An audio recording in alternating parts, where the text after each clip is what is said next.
So first of all, I would like to thank Dr. Sheharyar Ashraf to kindly accept our invitation for this talk.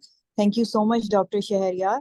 So I would like to give a brief introduction of Dr. Sheharyar. Dr. Sheharyar has been working as assistant professor and divisional head, HDU and Code Blue team in Lady Readings Hospital, Peshawar. He has a vast experience of being an anesthesia assistant professor. He has also done his master's in public health. He's currently the general secretary of PSA KPK chapter, and he has been a general secretary since 2018. So we would like to welcome Dr. Sheharyar Ashraf, and his topic today, as you can see, is infection control in ICU, which is a very important topic. So thank you, Dr. Sheharyar, and you can start your talk now. Thank you, Dr. Asma and team for inviting me for today's lecture. Infection control is very important while we are working in the ICUs. Why it is important? Let's start it.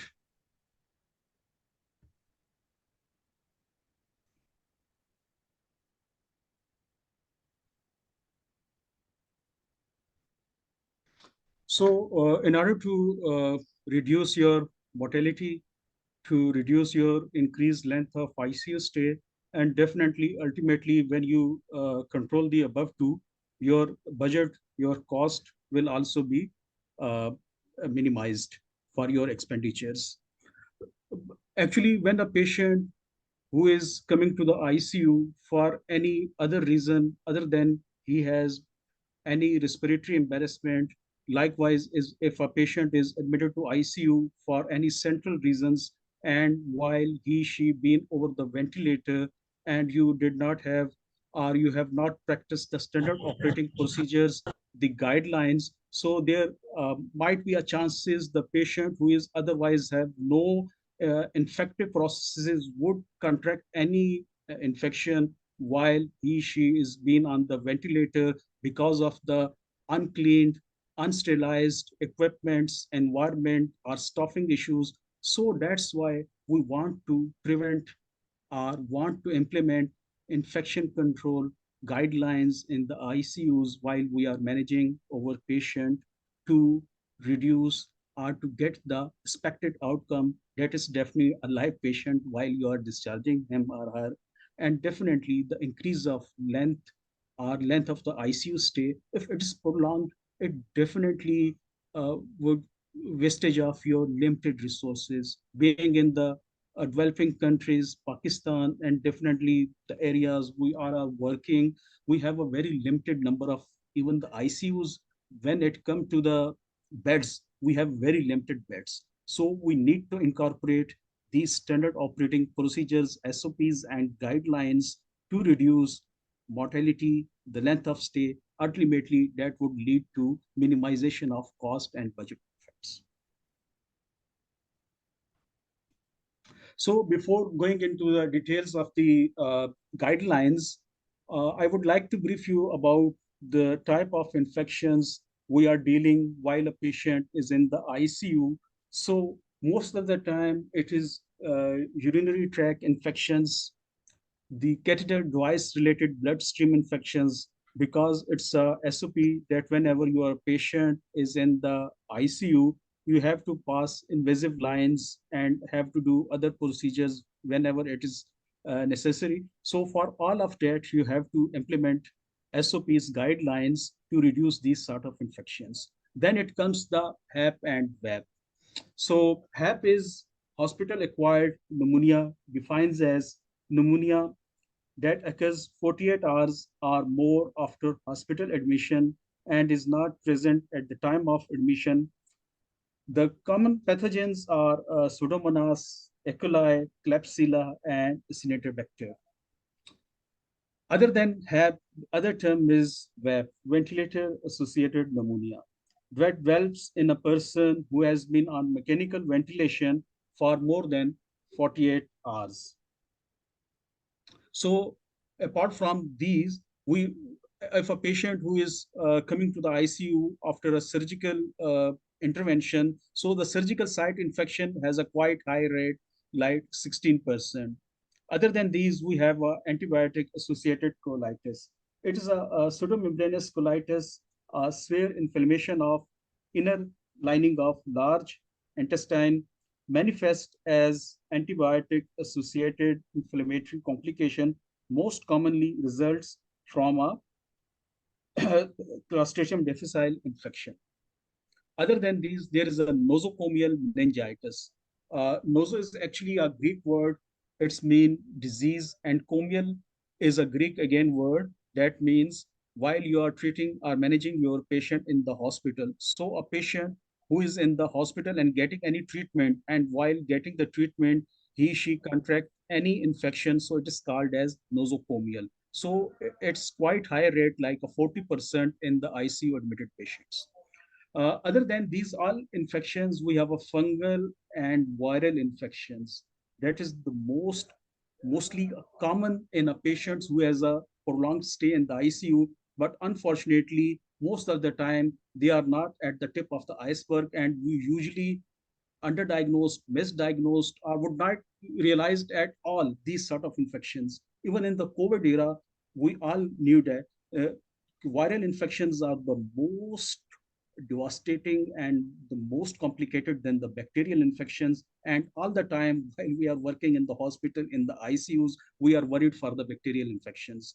But it's always when you have a very ill critical patients, so there must be any underlying fungal or viral infections too. So we have to just change our thinking or our managing treatment plans as per these infections also.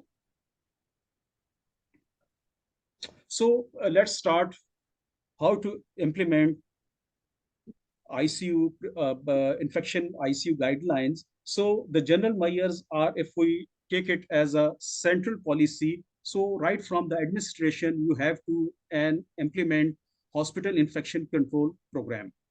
That would definitely start with the hospital infection control committee, usually led by an infectious disease specialist. You would also have an nurse that is specially trained in infection prevention guidelines.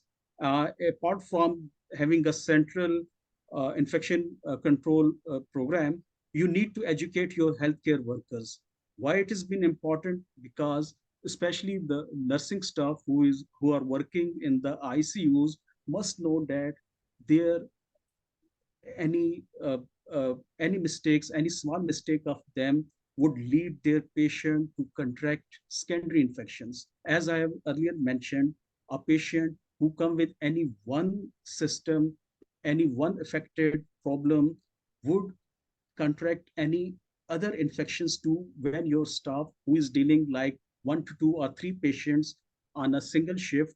So she might transport as a vehicle the infections, the microorganisms of one patient to other patient if she is not implemented or doing her procedures as per the standard guidelines. So it is quite important to educate your healthcare workers, especially the nursing staff, the respiratory therapists in the ICUs, to must implement your infection prevention guidelines to just limit the infections of your patients.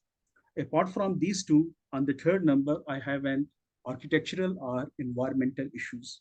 The architectural issues are very important while you designing your ICUs, while you're designing your operating rooms, because if you come directly to your ICU, so you would need an area where you change your scrubs, where you change your shoes, where you put an apron, a gown, a mask, and each and everything.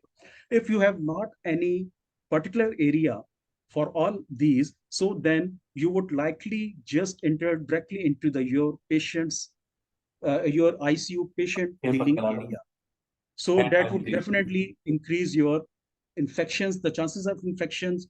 And again, as much of our uh, colleagues today are participating in this lecture are from anesthesia background, and the same is true for even our ORs. And in the ORs, if, apart from having a changing area separately, we must need an uh, clean or dirty corridors. just to move out the supplies, the instrument trolleys, while if you have not and separate two areas for dealing the patients, supplies, equipments, sterilizations, so then you might not would be able to achieve 100% infection control guidelines. Whatsoever you did, it's it's totally wastage of the your assets, that if you did not have the separate pathways for the patients. And same is true for the environmental issues. Likewise, if you have not an a purifying system, air purifying system, or central HVAC, heating, ventilating, AC control systems, so it would be not possible to achieve 100% infection prevention guidelines. Apart from these, we would need to have a staffing. Ideally, it is 1:1, that one staff would only care manages one patient at a time. But as we are dealing in a developing country, so it's highly impossible. But at least 1:2 is quite acceptable and quite good. And but unfortunately, most of us who are working in the ICUs, we have one nursing staff for 3 or 4 patients. So that is not an ideal. Apart from all these, we would need and reliable sterilization procedures, because in the ICUs we have to pass invasive lines, bedside tracheostomies, and other procedures. For these, you have standard, well sterilized equipments. If you did not have a policy or program for it, so it definitely would lead to cross contamination, cross infection of the patients in your ICUs. And then the most important and the most economic factor to implement infection control program is hand hygiene. I must stress upon it that it is the single most very economic and very cheap and very effective method which help you to control or to implement your infection preventions or your standard operating procedures, because all of the above mentioned, right from the hospital infection control program, education of the healthcare workers, architectural environmental issues, staffing, sterilization procedures, the hand hygiene is totally dependent on on a person. Like it was not an institutional, because if a person who is doing the hand washing before touching your patients or after examining your patient, and while you are dealing with 2 or 3 patients, so in between the patients you are washing your hands, so by simple washing your hands you at least implement 95% of your infection prevention program. So it is that much important.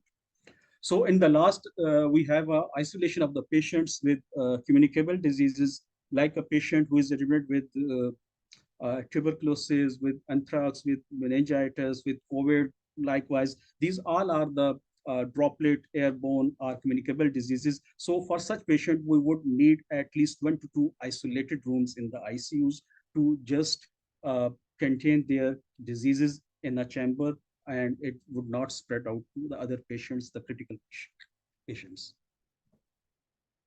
So for the designing to prevent the infections, as I have earlier said, you have to locate your ICUs in an area of the hospital that has a very limited traffic flow, as it is not adjacent to your OPD areas, it is not adjacent to your lab areas, it is not adjacent to any other thing in which you have a unlimited traffic flow of the attendants or the patients to the hospital. So it should be at the site of the hospital where most of the number of the patient or attendants would not need to come over. So it is quite important, because um, if I ask any of you that what one what one method of the infection prevention guidelines you would need to implement, is definitely you have a limited foot traffic to your ICUs. It doesn't matter that you have a very fancy uh, air purifiers or the other things, that is HVAC systems or other things. But if you just implement the 2 simple steps, one is the hand hygiene and other is the limited foot traffic in the your ICUs, you would be able to limit your infection or your control your mortality or reduce your length of stay in the ICUs, and also control you may be able to control your limited budgets as well. So it's quite important. And then it comes that appropriate space for the bed location. So it is exactly 120 square feet area for a bed and 7 square feet at least in between the beds, to that your patients couldn't get any cross contamination of the airborne droplet infections in between the patients. And otherwise, apart from these, it is quite important because uh, as we are working in a developing country and we have a very limited resources, and whenever administration is opening designing any ICUs, so by the time they are opening the ICUs, they would have been of the mind that if you have easily gathered there 4 to 5 beds, so being administrative point of view, they would like to insert there instead of 4 to 5 beds, 10 and 15 beds, just to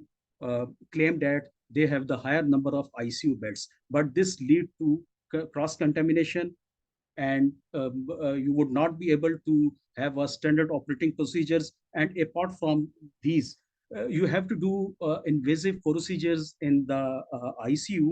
And whenever your patient is in code blue, you have to move defibrillators, you have to move ultrasounds, you have to move any other crash cards. So you would need enough space in between the beds and for doing each of the processes, because you already have there a vent, you have already have there a monitor, you already have there a dock station of the infusion and syringe pumps. So adequate area along with the bed is very important for ICU point of view.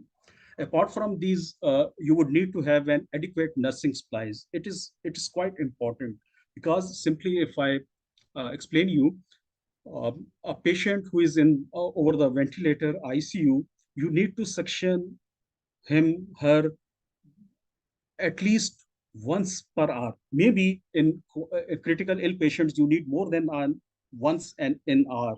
So each and every time, if you are using a suction catheter for a patient, so there would be two catheters you using for a patient, because one you will introduce in the oropharyngeal in the mouth, in the oropharynx, and the next you need to introduce for the suctioning in the ATT tube. So, well, you need almost 48 catheters for a single patient in a single day. So that would definitely need that you have adequate nursing supplies to have infection control procedures guidelines in your ICU. So it's quite important.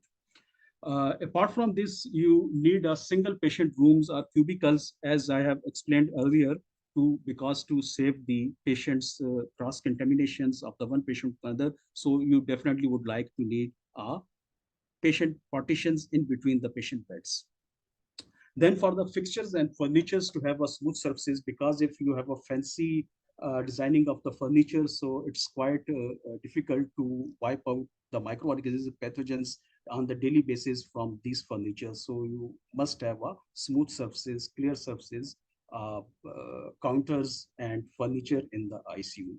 Adequate supply of zinc, as I have earlier mentioned, that the most economic and the cheap method to implement 90-95% of the infection prevention is just by hand washing. And for the hand washing, you need an adequate supply of sinks, ideally with each bed. Isolation rooms, as I have talked earlier, and then it's the centralized filtered air handling at least 6 cycles per hour. What it does it mean that area, the total volume of air should be changed 6 times in an hour, because by doing this, you would not have an residual pathogens, microorganisms in your environment. So as the hand hygiene is the most important single measure in the ICU to decrease nosocomial infections. So what are the main excuses that all the time we being the healthcare providers or our nursing staff are of the opinion that it causing me cutaneous irritation while I'm using the scrub, like the alcohol rubs or the other things, inconvenient sink location, because ideally we would not have and sink bed to bed. It must be located somewhere else or in the washroom, so it's inconvenient. High workload. if a staff has to manage 4 or 5 patients, even 3 patients, it's quite difficult to do all the time hand washing after and before each procedure or touching the patient. Understaffing, definitely, we all have these issues in our ICUs, medicated versus unmedicated soaps, time concentrates as you have 8 hour shift and you have to do the vital monitoring, you have to do the section of the patient, you have to look after the ABGs and each and everything. So by doing all this, you may not have time to do the hand washing each and every time. So these are the normal excuses that we are given while we are doing the hand hygiene, or we have these excuses. Hand hygiene should always be with alcohol-based hand rubs, and especially in the COVID, we realized that it's the alcohol that is have a most effective against all microorganisms, and its use must be recommended that before and after direct contact with the patient, and before any procedure, we should have hand hygiene, hand wash.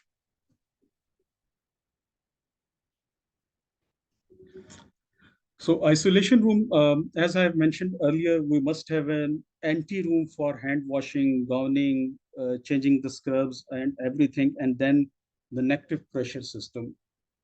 That would be an hard debate in the COVID era because we have a very limited negative pressure systems in Pakistan in a few ICUs. Otherwise, we did not have such specialized proper negative pressure system. Actually, what does it mean that negative pressure system? Whenever there is a room in which you have generated a negative pressure, and while you are going out of the room into the positive pressure system, so every pathogens, microorganisms that are in contact with your scrubs and your body will be sucked in by the negative pressure. So there is a very less or no chances of spread of the infection from the patient room to out of the ICU or the other environment. So negative pressure is simply that thing. Apart from the negative pressure system, another fancy terms that nowadays we are uh, having in our ICUs is the HEPA filter, high efficiency purified particulate air filters. These are very costly and would definitely need in ICUs who are doing the transplant procedures or who have very sick critical patients. So the HEPA filters provides you 99.97% purified air. Uh, uh, it must capture all the microorganism, dust, pollen, any allergic particles at the size of zero point 0.3 microns. And now another fancy terms comes in the market, that is alpha filters. That's the ultra low penetration air filters that claim to be, as by the US Department, that it's 99.99% doing the air purification at the size of 0.12 microns. So now come to the catheter-related bloodstream infections. That's quite common in the ICU because it's a protocol. While you are putting your patient over the ventilator, you must have an CVP and invasive lining for standard monitoring of the patient. So apart from the general measures we have already explained, I have already explained, at the time of the device insertion, you should have it is recommended with the point of view of infection prevention that you use a single human catheter, but otherwise, uh, if I am talking about a critical patient, you must like or we must prefer at least dual or triple or quad lumen CVPs. But from the point of view of infection prevention control, so as there is a less number of the catheters, so you have your patient managed efficiently. So always, if it is not necessary, use a single human catheters. And section site is quite important while you're putting your CVPs, especially avoid the femoral because it is always in the temper area, and you might have a chance that patient any fecal matter or other secretions would contaminate your site. Maximum barrier precautions. Actually, barrier precautions are before doing any procedure, apart from hand washing, you must have put on your gloves, your caps, your aprons, and must wrap your patients with all of the patient with sterile lining. And cutaneous antisepsis with chlorhexidine spray is as a must. And always prefer to use sterilized gauze, semi-permeable uh, membrane gauzes rather than a cotton, because cotton is notorious to have because it has a small particles that would do a chemical infection at the patient wound or any other site. In the maintenance phase, it's quite important to remove as early as possible. If a patient who is no longer required any invasive monitoring, kindly change your CVP lines or your invasive monitorings to simple, large cannula, peripheral cannula, or invasive lining to an non-invasive blood pressure monitoring. Monitor your IV site daily for any skin changes, for any oozing at the site of the insertion, or for any other reasons to avoid any inflammatory process over there. And one the important thing, if your patient is post transplant or a highly critical patient, so you must use antimicrobial, antiseptic, impregnated catheter.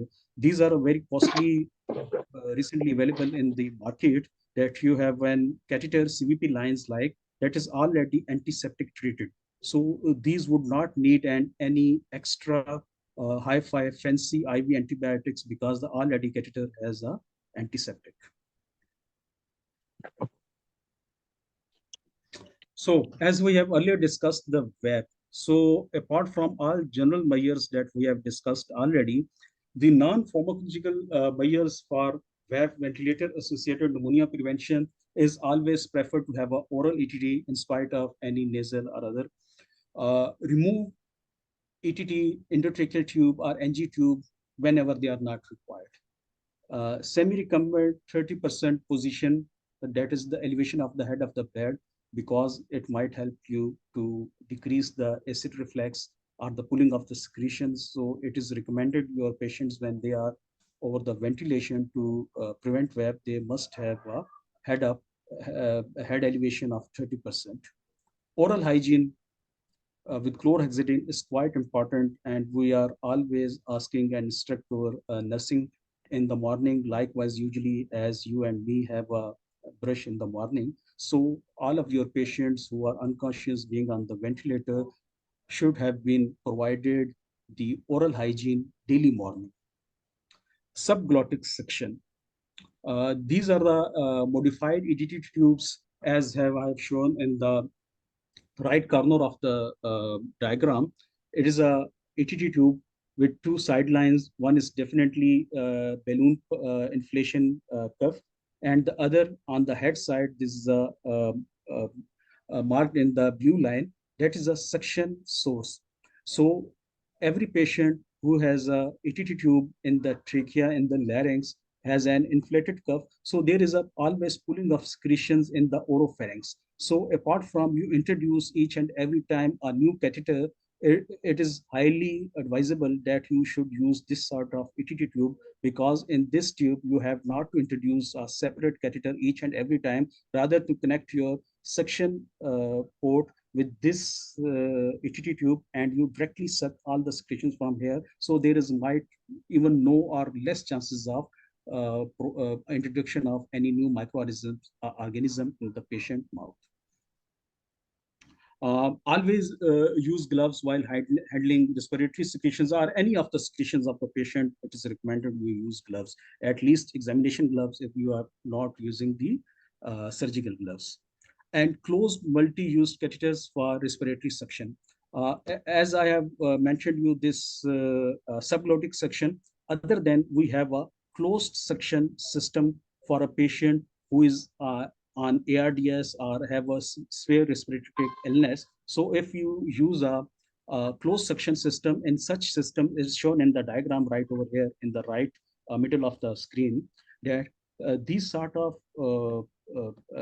apparatus, you don't need any separate or other catheter. You introduce all the time in the patient trachea, and it is a modified form of catheter that is enveloped through plastic bag, and every time you have to just open the suction catheter, and introduce forward this catheter in the patient ETT tube and attach this port with the your suction, and this will definitely suction all the ETT secretions or your tracheal secretions into this closed system. And by doing this, you may be able to avoid or minimum have a minimum chances of introduction of any microorganisms from the environment or patient cloths or any other bed linings to the patient alveoli or trachea.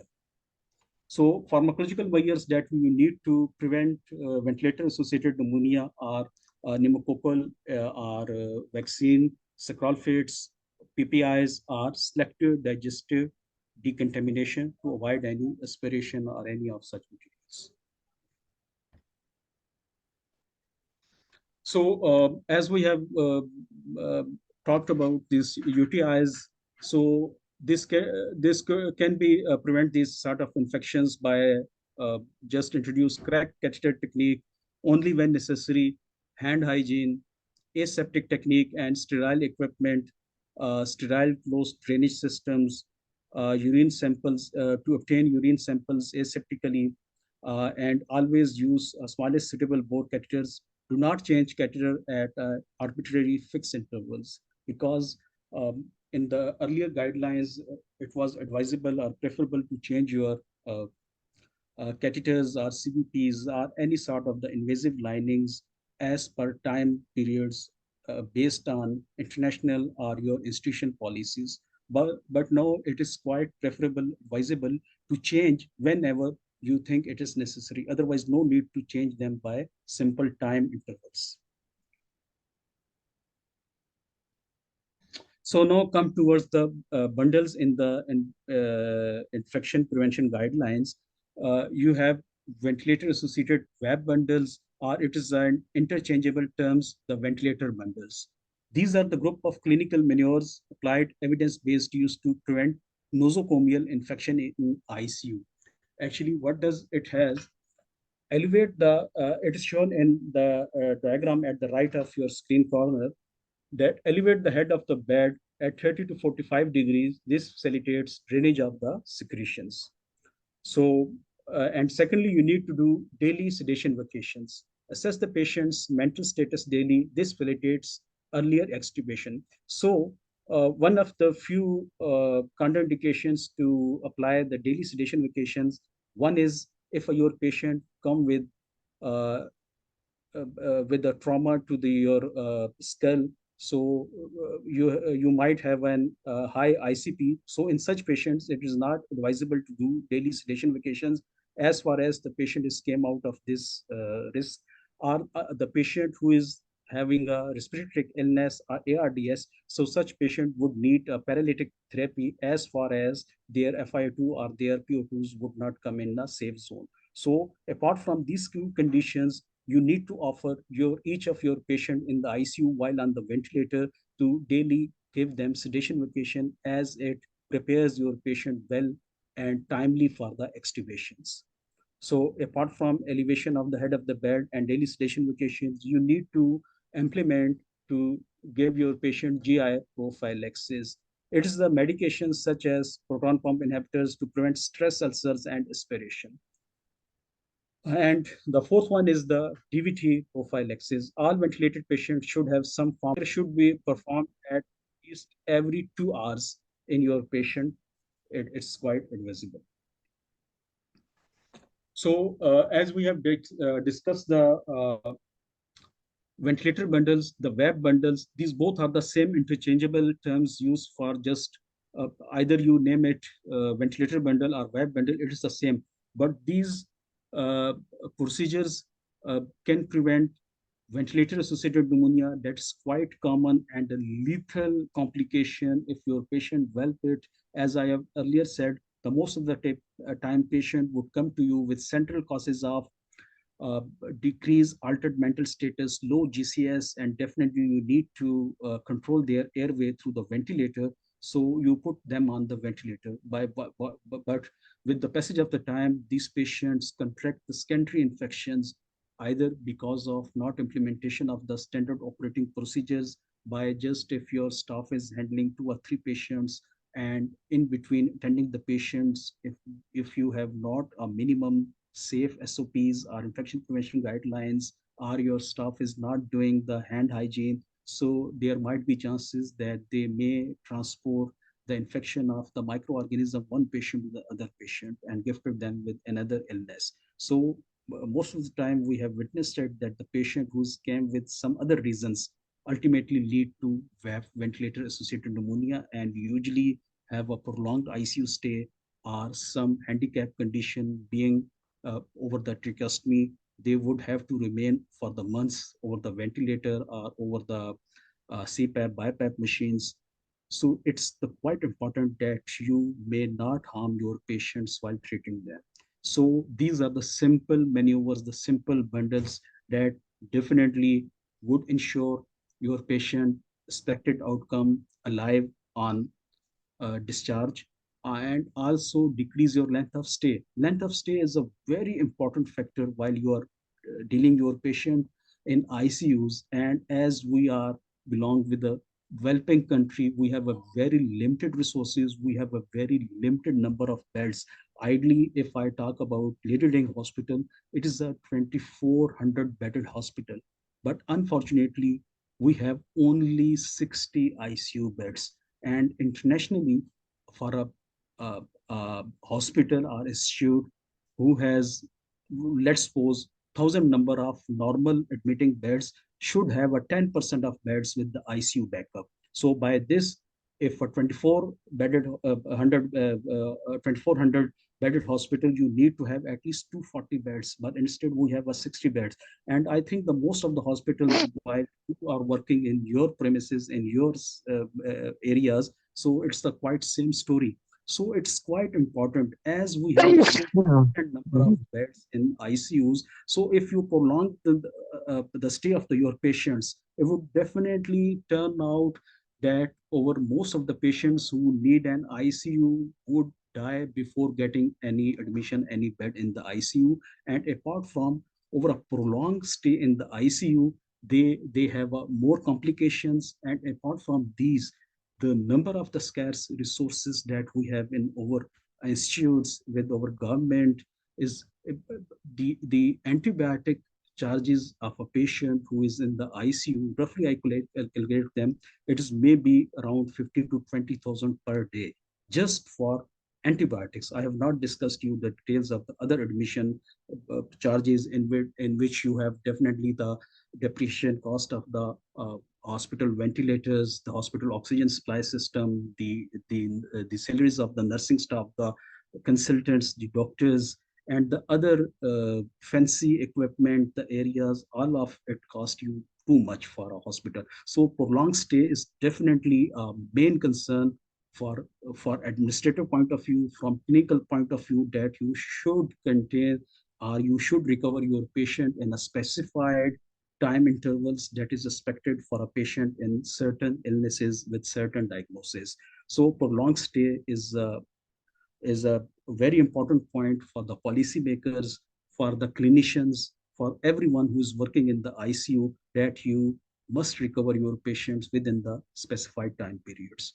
So for ensuring these are to reduce your mortality, to reduce your length of stay, to have an economical budgeting of your ICUs, you need to implement infection prevention guidelines. And in these guidelines, the most important is the web bundle prevention. So we just uh, rephrase it as in the previous slide we have read. It is the head of the bed elevation to 30-45 degree, daily sedation vacation, and daily assessment of readiness to wean off, DVT prophylaxis, stress ulcer prophylaxis, subglottic secretion drainage, and daily mouth care with fluoxetine.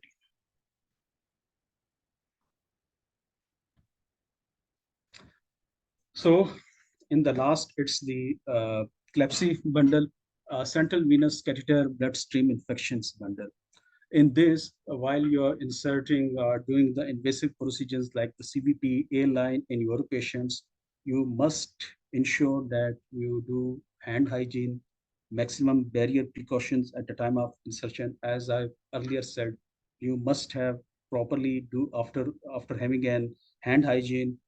wear the surgical gloves, must have an sterilized gown, must have full sterile dressing to cover your patient, because the most of the time I have witnessed that you most of because we have limited resources and not and proper standard operating procedures and deficient with the supplies, so we would not cover over patients bed area or other their clothing, and a few of times there might be a chances when you unfold your guide wire of the CVP, it might contact with the bedsides, with the patient clothings, and then you introduce in the catheter and then slide your catheter over the wire. So you would actually give them more of the microorganism directly in their bloodstreams, and that have devastating effect on your stay of the that would increase your length of the stay and your mortality and each and everything. So barrier uh, precautions are most important while you are doing any procedure in the ICU.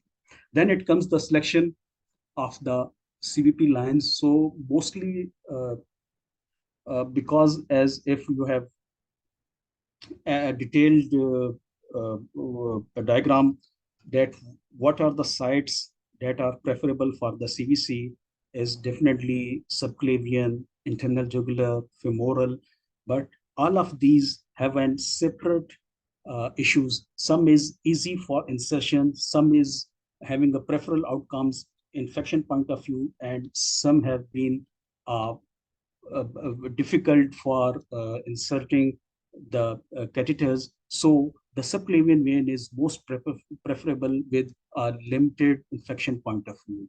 Uh, and apart from this, you should have chlorhexidine skin preparation all the time when you are doing any procedure, and daily review of the line with unnecessary lines to be removed as earlier as possible. In the right upper corner of the screen, you have a diagram showing you the dressings of the patient. So it is stated that insert the central line with all aseptic precautions. Cover the site with transparent dressing, chlorhexidine impregnated sponge for patients more than 2 months of age, and gauze dressing. Replace dressing used on short-term CVC sites every 2 days for gauze dressings and at least every 7 days for transparent dressings.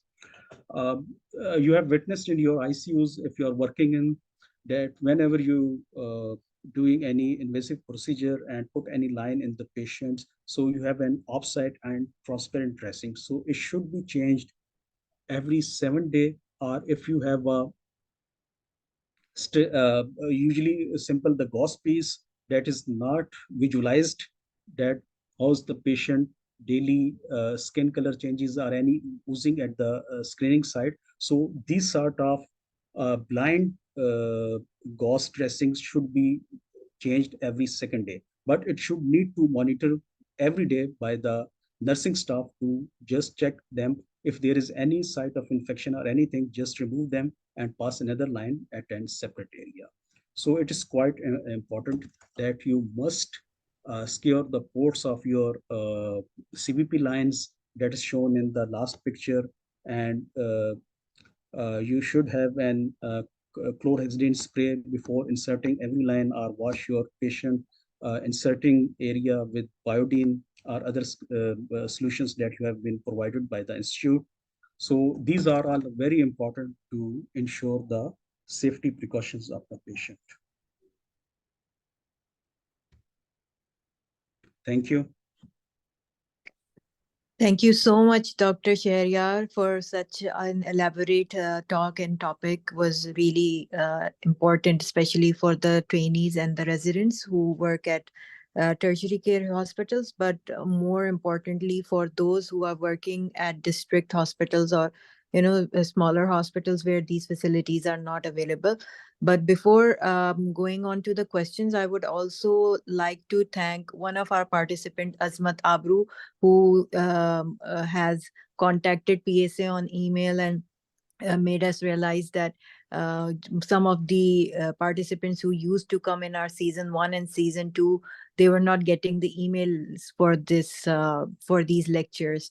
So we are very grateful to you, the Azmat Abru, and I'm looking at the participants that most of those who were not present in this season, they have also joined us. So thank you so much for joining us today. And before coming in on to the questions, I would like to congratulate everyone that they have been a big part of this lecture series, which has been going on for more than a year now. So thank you so much. Now we are open for the questions. In first, we will take the questions from the residents or the participants, and then we have some other faculty members. Like Dr. Akhtar Waheed, Dr. Mujahidul Islam, and Dr. Zishan Hashmi. So I would also like to have their comments in the end. Yes, do we have any questions here?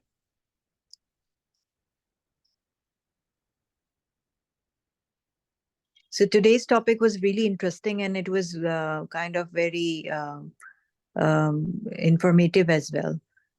That most of the people would be knowing the bundles, but again, it was a reinforcement of the same bundles and the other things. So we have got one question from Khalid Rashid, that HEPA filter importance is can it be used in ventilated patients? Dr. Khalid, no, HEPA filters are usually using for purifying of your general environment, your general air in your ICU premises. And for the ventilated patients, we have just HME filters or antimicrobial filters, but no HEPA filters can't be used in the ventilating system. And we have another question by Dr. Ahsanul Haq. Does the bed criteria apply for HDUs as well? Yes, definitely. If you have an backup support of vents in your HDUs, so definitely you would need. And any patient who is in the HDU or even in the ward, you may have an code blue. For the code blue, you must have need an ample space to just do it uh, in a standard way. Okay. I hope your query is answered, Dr. Hassan.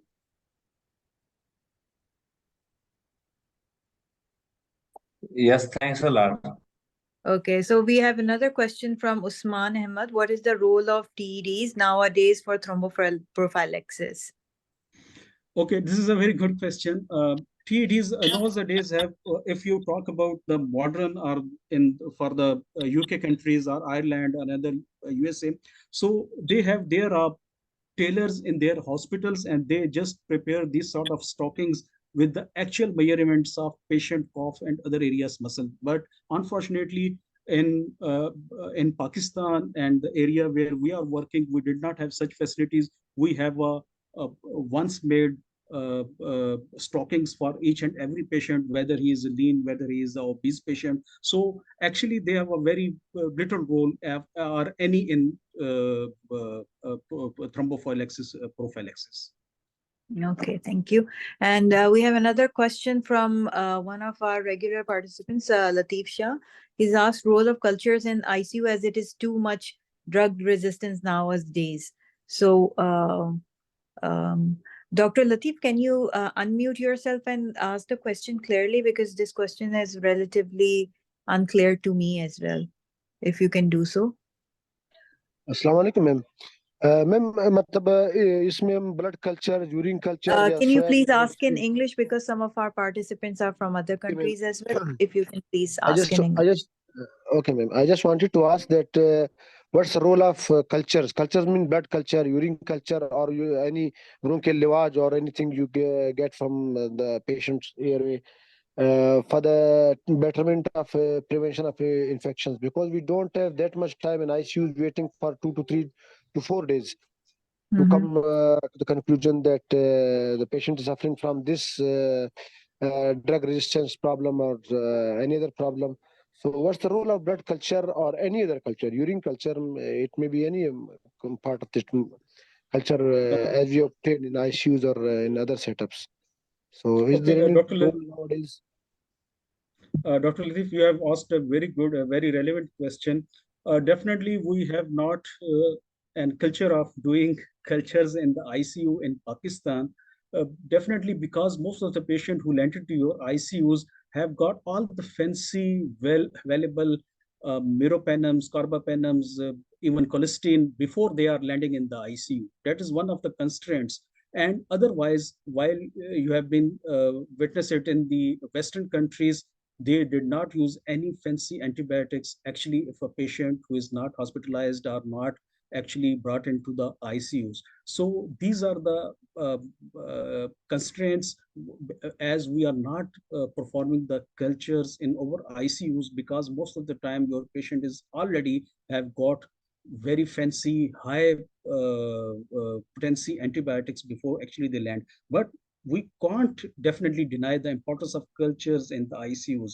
Unfortunately, we have no antibiotic stewardship program, no antibiograms in local institutes, in the local hospitals. The what sort of the infections we usually dealing, because we have all the data of the Western countries. So it is quite important whenever your patient is just in, as we have made our nursing staff well familiarized and have implemented the policy that the patient who is just coming to your ICUs, before giving any antibiotic, just as you do the blood sampling, so take out these cultures. Even in the night, mid of the night, you can freeze them, you can keep them in the ICUs and send these cultures to the lab once in the morning.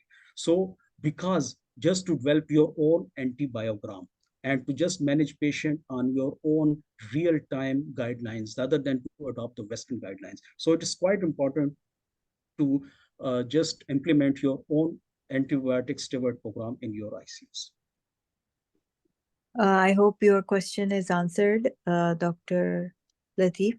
And now we are moving on to our next question by Dr. Kamal Afridi, and he's asked, not Kamal Afridi, I'm sorry if I'm taking the name wrong. Yes, that's him. So daily oral care with chlorhexidine.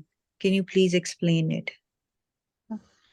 Okay, this is again very good question, because in the most of the ICUs, we did not have the culture to do the oral hygiene of our patients.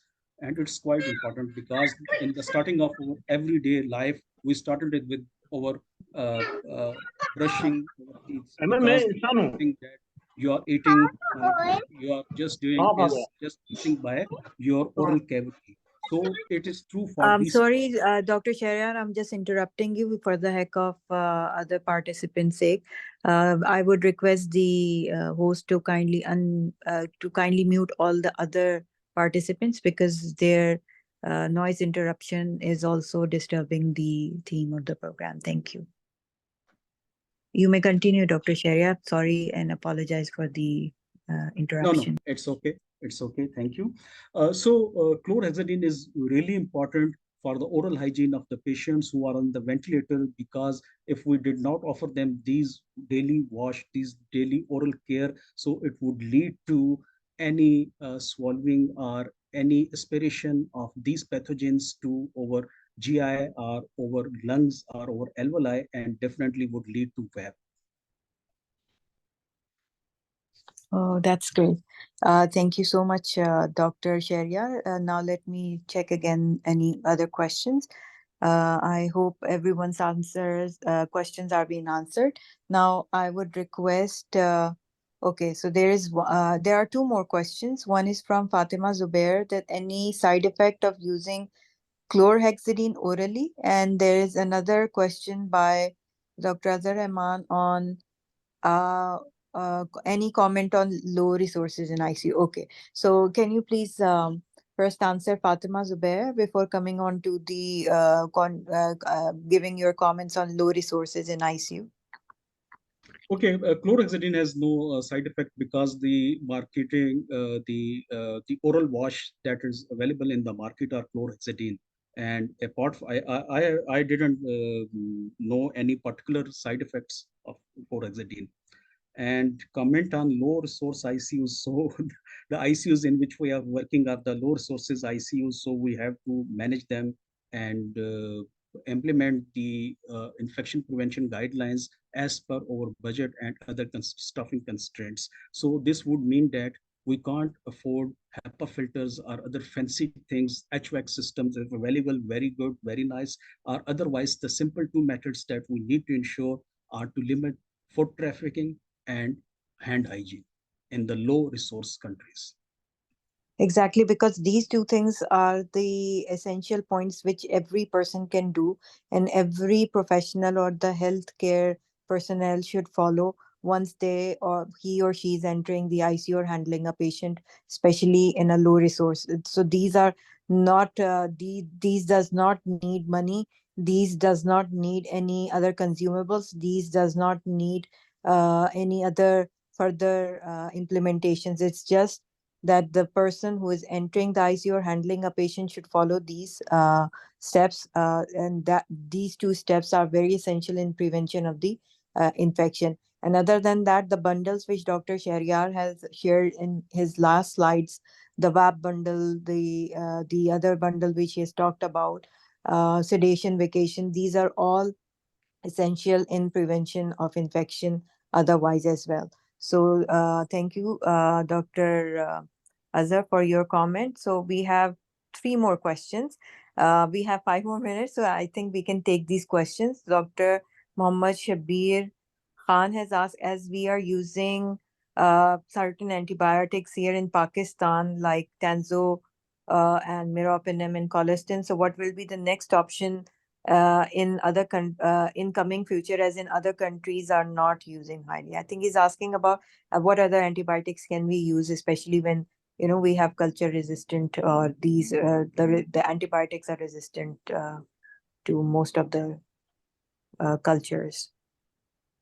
Yes, Dr. Shabir, definitely it is a dilemma for us while for the policymakers who are working in ICUs, and definitely we need to have an centralized antibiogram policy and our own antibiotic program stewardship in our hospitals to just contain the usage of these high by antibiotics before a patient who is actually land in the hospital or in the ICU. So if we have not implemented at this time, so definitely we would not need have any other options, and patient would definitely lead with the resistant strains, the resistant microorganisms, and we just have nothing to save them from the mortality.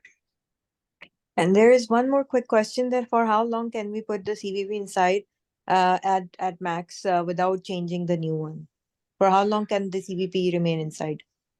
Dr. Sefler, definitely previously it was preferred to change it with some time in intervals, about 1 week, 10 days, but now it is preferred that you must monitor the IV insertion site of your patient daily, and whenever there is any unexplained fever or any oozing or any skin color changes, so definitely then you need to change it. Otherwise, no need as far as time is concerned.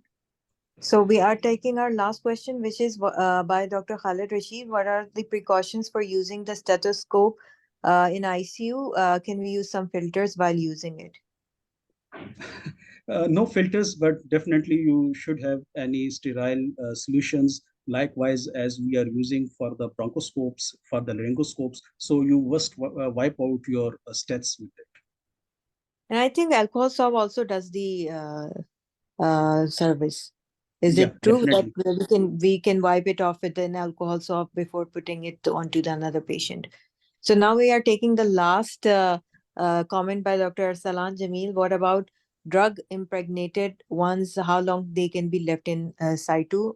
He's asking about the central lines. So this is our last question, and then I'll come to the faculties, and then we'll close our talk. Okay, as it is impregnated, so there is no definite time period. As far as I've mentioned for the other lines, you need to daily watch your IV insertion sites. Okay, so no, we also have, we still have Dr. Akhtar Wahid, Dr. Mujahid Islam, and Dr. Zishan. So can I request first Dr. Zishan to give his final comments, and then Dr. Mujahid. Dr. Zishan, are you Assalamu there? alaikum. Thanks a lot. Yes, I am here. I was just listening. Actually, it's really nice to listen to Sheharyar. Unfortunately, since many years, I'm not working in ICU, but it was a very nice refresher. And I think in the resources which we have in ICU, if I just recall the situation which we usually face in ICU, really they are the really warriors which who are who are fighting with these notorious antibiotic cooked organisms. So hats off to all of you. Shahriyar, you are doing a wonderful job in KP, and I'm really happy to see you.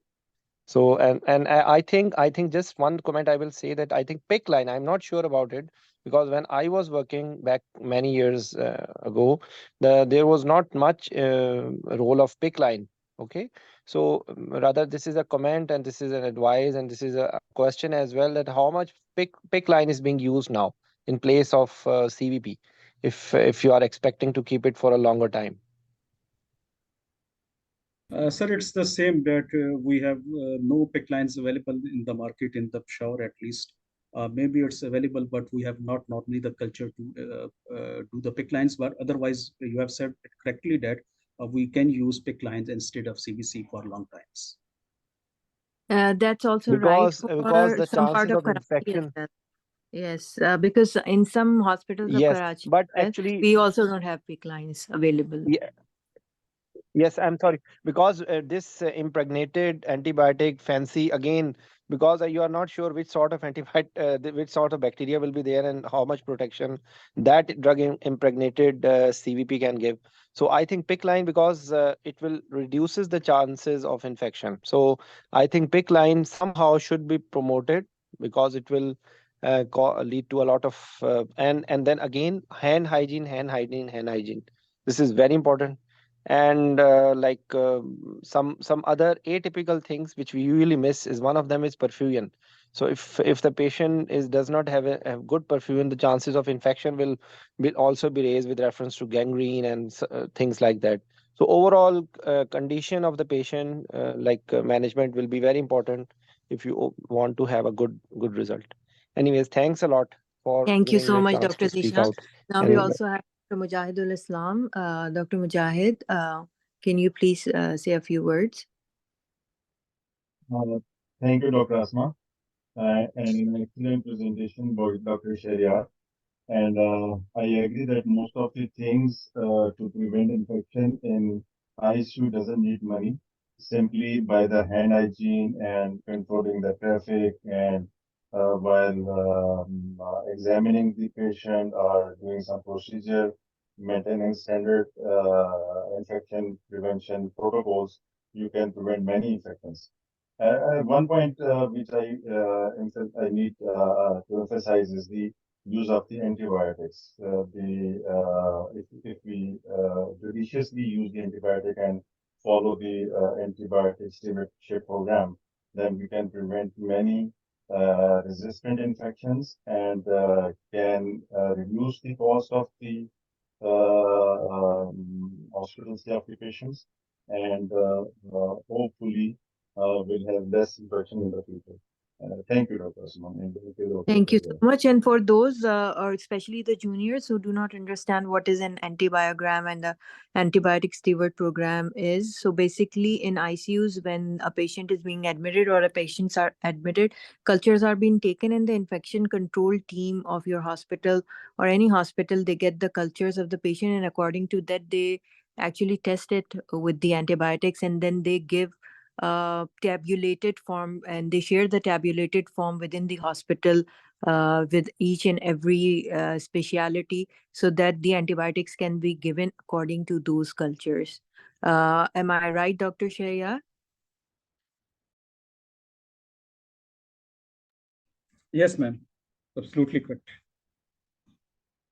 I think we have lost the yes. You're right. Okay, so now lastly, not the least, but the lastly, we also have Dr. Akhtar Wahid Khan, who's the senior most anesthesiologist. And I'm really thankful to him that he always takes his time out for our lectures. He always attends these lectures. He's always very supportive of our lectures, and he always appreciates our efforts. So I'm really grateful to you, sir, for always joining us and at this hour of night. And thank you even for today that you joined despite of all odds. So would you like to have some comments or on this topic or for Dr. Sheharyar? Dr. Sheharyar's presentation has been excellent. I say so because although my parent specialty is anesthesia, but I have always been fond of critical care. And I've spent most of my time in Karachi in looking after the critical care. Just a few things I want to ask him.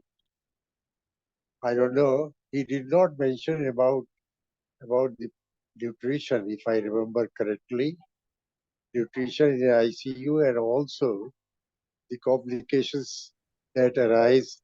And one of the most important one is the bed sores.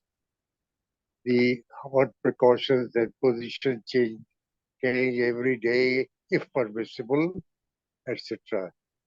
So don't mind me asking this question because let me tell you one thing that I retired now 3.5 years ago, but my thoughts and ideas about critical care we just cannot leave. And I'm so happy today listening a critical care lecture.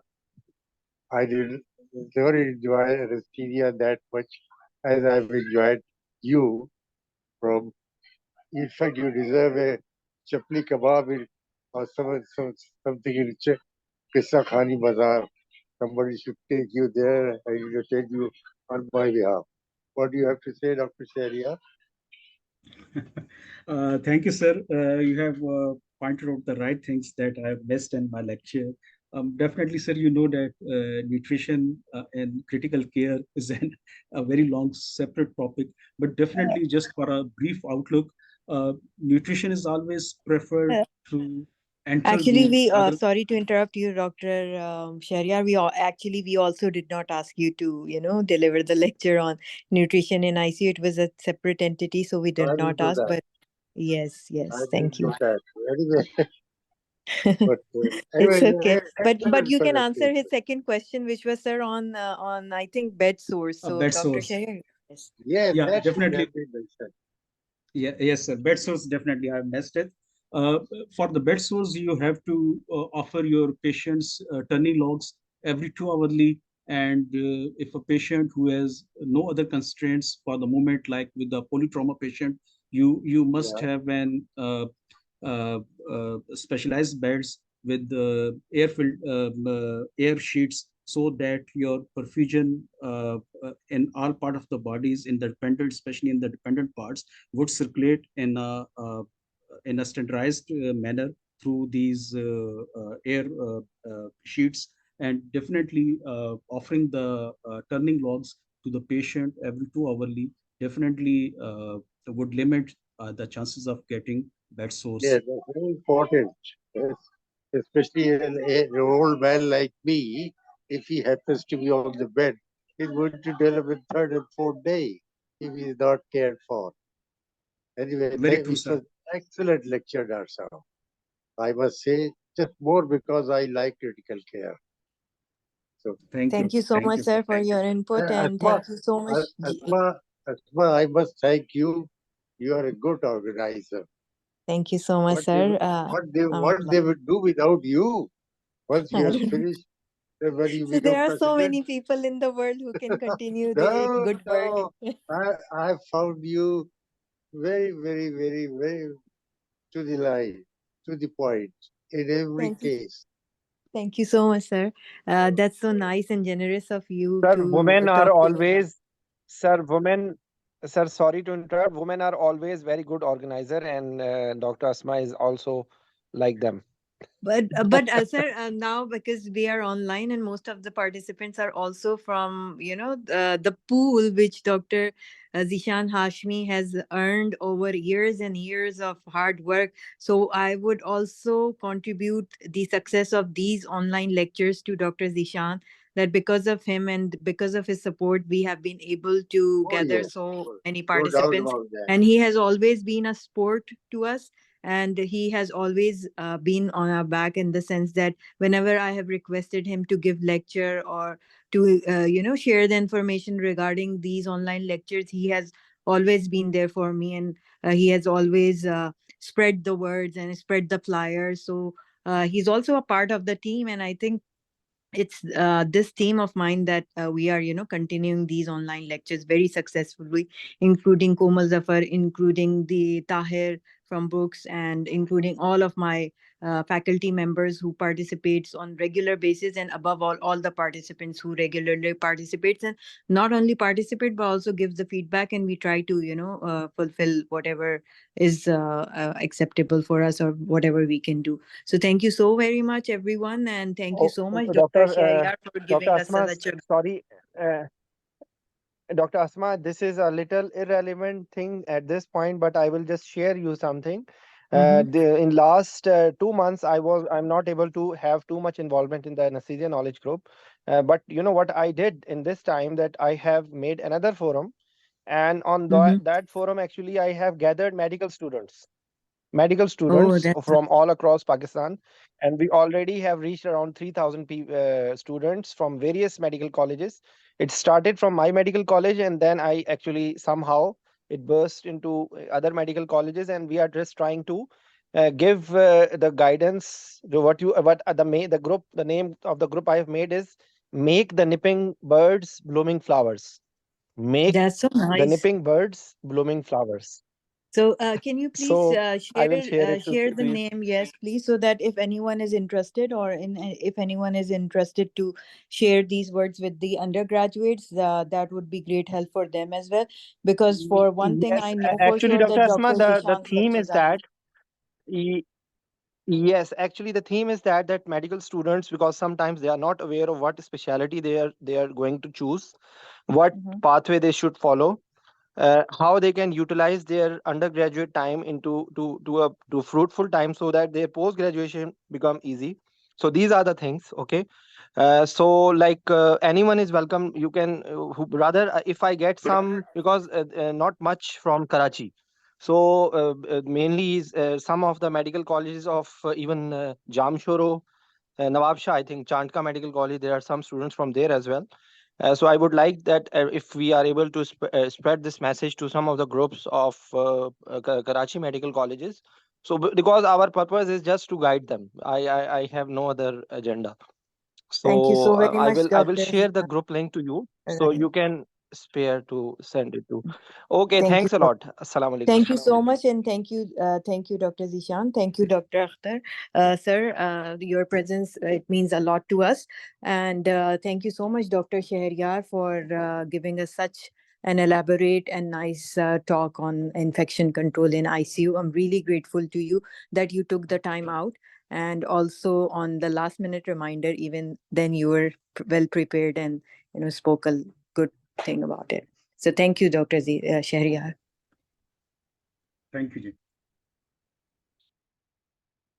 With this, we are also concluding our session for today. Thank you, everyone, for joining us.